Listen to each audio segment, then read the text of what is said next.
Howdy gang, it's Chris Angel coming at you for another episode of Marketing for the Rest of Us, and today we're going to continue this series about anger as I keep finding more and more things showing up for me about anger. So obviously we'll relate this back to you in marketing and your business here in a minute, but let's just go down the old rabbit hole, shall we? So one of the things I'm noticing, I may have mentioned this the other day, but we'll revisit this. The day that I realized that anger was a lid on my results, that I have been using anger over the years, the energy of anger over the years to produce the results, to move through the things I didn't want, to create the landing pages, to write the emails, to do the things I didn't want to do. It wasn't done so much in a playful, oh, this is going to be fun, like let's just do this and play with it. It was like, crap, I got to do this, so I'm going to do it, and then I make myself do it. And I've done that for most of my adult life in business, and a lot of that was born out of feeling like I didn't know what I was doing, that I had to grow up, right? Before getting into business, I was a happy-go-lucky guy. I worked at Starbucks for a year and a half, figuring out. That was a fun job, by the way. Working at Starbucks, there's very little pressure. You punch a clock, you go home. You don't bring business with you. You just go home, right? So it was very carefree that way. But then I decided to answer the call, so to speak, of getting into business, and the problem became I didn't feel equipped. It was a metaphorical big bad world out there, and I didn't know what I was doing.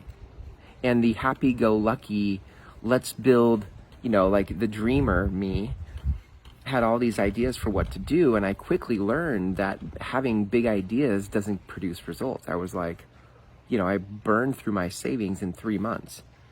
I didn't make a sale for 9 months. That created a lot of friction in my marriage. It created a lot of self-doubt for me. And I realized there was a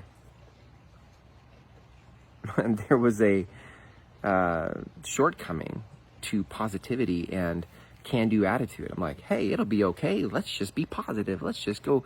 And I went and traded that in for this energy of anger in order to get results, to figure it out. And I think in a lot of ways, I judged myself for, and I had contempt for that naive, positive, curious, playful version of me, right? You don't know what you're doing. Get out of here. It's time to grow up. It's time to be an adult. Let's go do stuff. You've been a dreamer too long. It's time to go to work. And that's what I did. That was, that was at the age of 24, 25, and I'm now 44. So 19, 20 years of using anger. And look, this is nuanced, right? You got to get past the whole anger. Anger only looks one way. Anger only looks like people yelling at each other. That wasn't how it showed up most of the time. It was, but you can see how it shows up when you look at it from how I would have done it prior to being in business was playful, curious. This is going to be fun. We'll figure it out that way versus you shut up, you go over there. I got to figure this out. I don't like that I have to do this, but I have to do this because I'm not going to sit here and drown in financial ruin. I'm going to figure this out. And that tone was a tone of anger. So 20 years of that, right? And I am just now starting to tap into the contempt I had for that version of myself, that I had made the playful and curious me wrong for being that way, which ensured that I shut that out. Now here's the sticky part of that is I think in order for me to go to the next level, I'm going to have to make peace with and reconcile with the playful, curious part of me, because I think that version of me is the one that's going to get me to the next level. The playful, curious, joyful, big picture, big thinker, loves everybody. That version of me is the one that's going to get me to the next level. And I've been making him wrong for so long that there's been a disconnect between this version of me and that version of me. It was when I was saying, the first episode of this anger series, when I was like, anger is the lid on my results, I thought for a minute that I could feel in my body the not wanting to let anger go. Like, I'm like, I might have to let anger go because it's a lid. And immediately after that, feeling like, I don't want to do that because anger has been the thing that's kept me strong. Anger has been the thing that has ensured I build the landing page, has ensured that I follow through, has ensured that I don't get my head too far up in the clouds, and that I come back down to what is next to do. It has been the taskmaster for me. And I was afraid of, like, if I don't have that. By the way, anger was the thing that protected me. Because as a curious, playful, I love everybody, optimist guy, the younger version of me, a lot of people didn't take me seriously. A lot of people felt I was unapproachable. A lot of people took advantage of me. And I didn't want that. I didn't want to be taken advantage of. So anger for me has also been this protective layer to how I do things, right? It's been this is how I compete. This is how I stay up with everybody else, because this is how I'm taken seriously. So you can see, like, this whole thing of anger was this, I feel strong with this anger. It was this leveling of the playing field for me. That the playing field came down to my level, or I came up to its level when I was able to use anger. So I felt strong, right? I felt strong with anger. And I was afraid to lose that strength. I am afraid to lose that strength. And I am afraid to be taken advantage of. There was a book a couple years ago that was pretty popular. I picked up called Give and Take. I believe it's called Give and Take. It was a lot about how the perception is that takers are strong. Takers are the ones who get the most results. But in fact, when you look at it, givers are the ones that make the least amount of money in the bigger picture, but givers are also the ones that make the most amount of money. And in between those two areas are the takers, and they're perceived to make a lot of money. But at the highest of the high, givers make the most money. And that's actually an interesting thought in this inquiry I'm having, because where I have been playing, I wouldn't say it as a taker. What I would say is, I don't think of myself as a taker. But take that same thought process and put it like joy and curiosity and playfulness. I think those people can also make the least amount of money, but they also the ones that can make the most amount of money. And everybody in between is using competition, anger, what's in it for me. They're doing all of that stuff.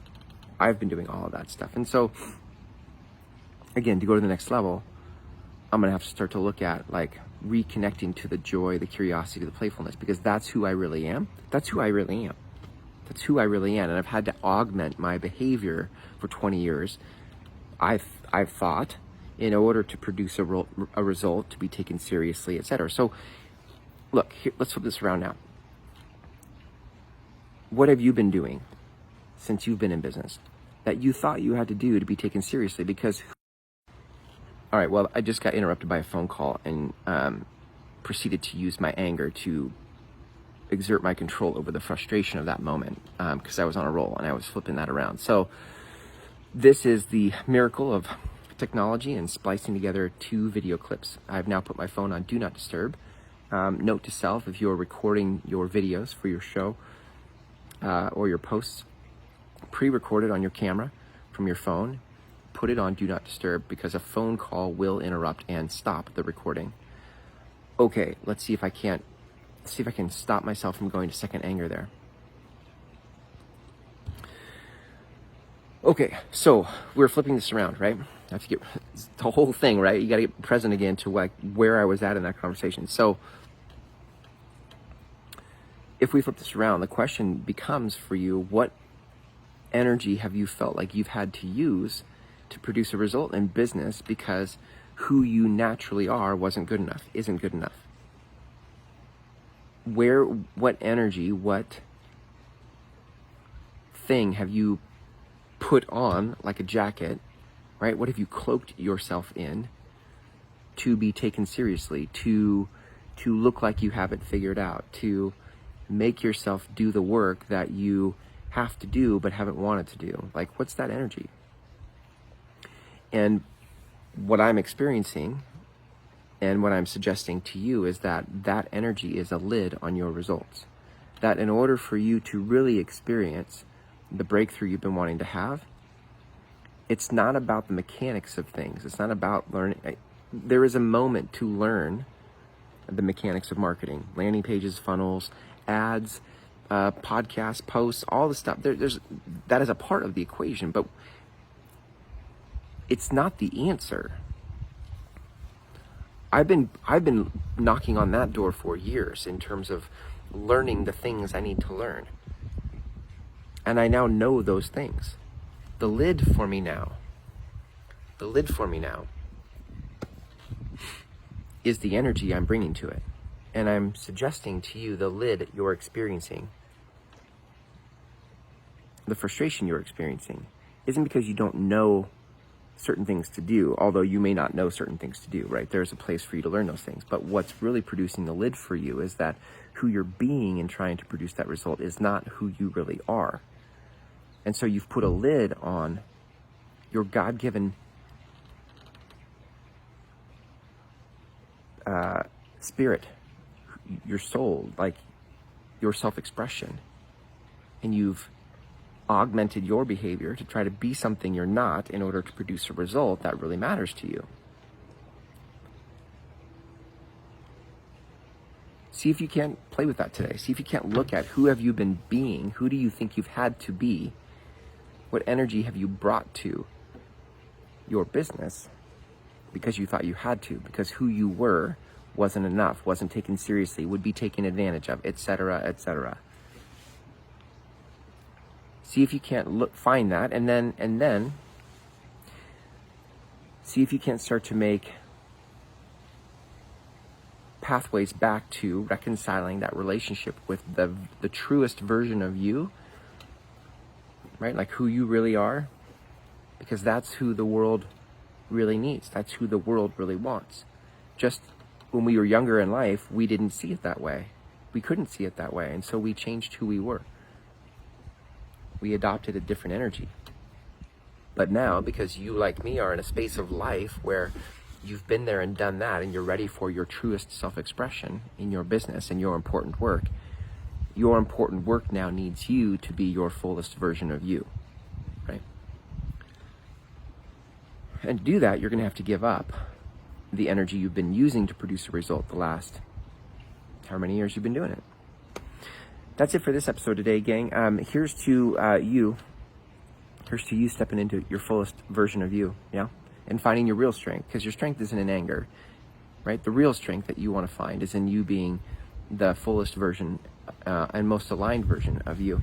If you'd like to learn more about my 6-week program that teaches you how to market from this place, how do you start to capture the message that you have for the world and speak to the world in such a way that it sets them free, you can go to groundswellmethod.com, watch the videos there, and on the last page of those videos is the application for our next upcoming program. Thanks for hanging out with me here. See you tomorrow.